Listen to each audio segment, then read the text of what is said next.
भगवान कृष्ण द्वारा कहे कलयुग के 5 सत्य।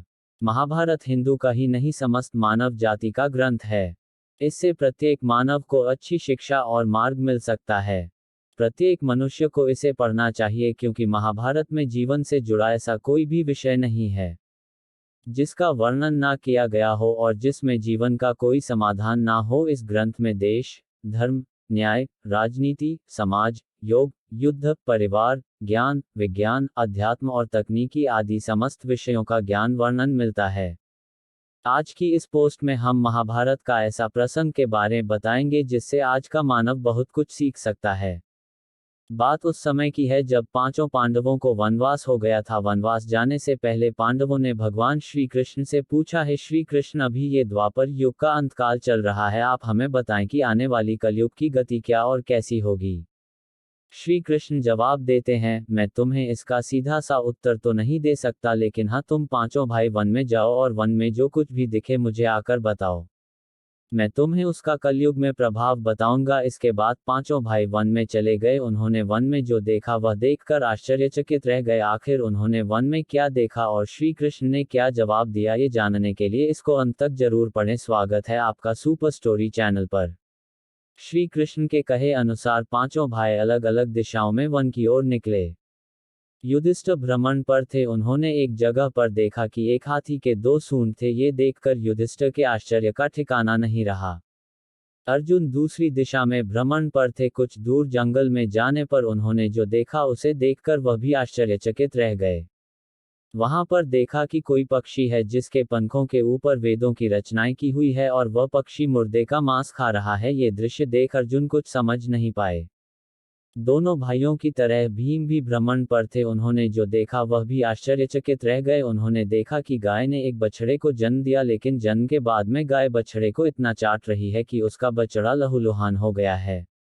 सहदेव भी भ्रमण पर थे तो उन्होंने चौथा आश्चर्य देखा। उन्होंने देखा कि 6-7 कुएं हैं जिसमें पानी है और बीच का एक कुआं खाली है। बीच का कुआं काफी गहरा होते हुए फिर भी पानी नहीं है। घोर आश्चर्य हुआ, ऐसे कैसे हो सकता है।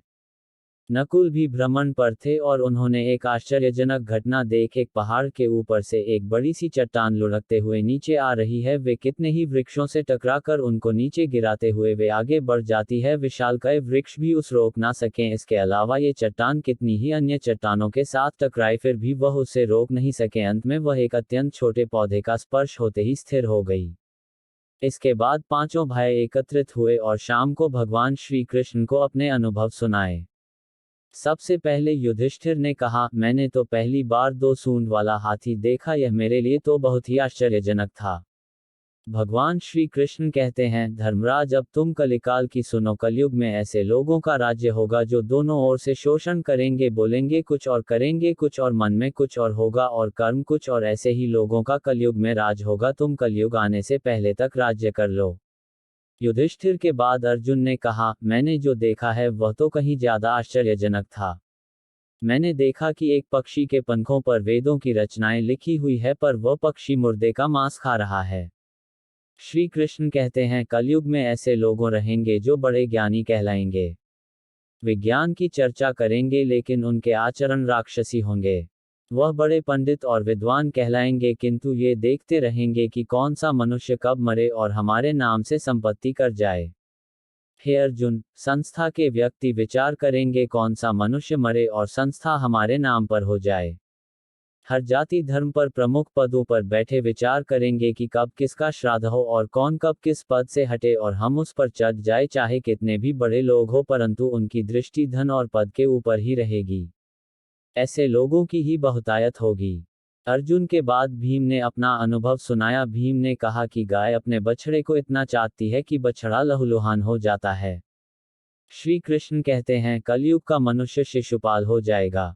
कलयुग में माओ की बच्चों के लिए ममता इतनी बढ़ जाएगी उन्हें अपने विकास का अवसर ही नहीं मिलेगा। मोह माया में ही घर बर्बाद हो जाएगा। किसी का बेटा घर छोड़कर साधु बनेगा तो हजारों व्यक्ति दर्शन करेंगे।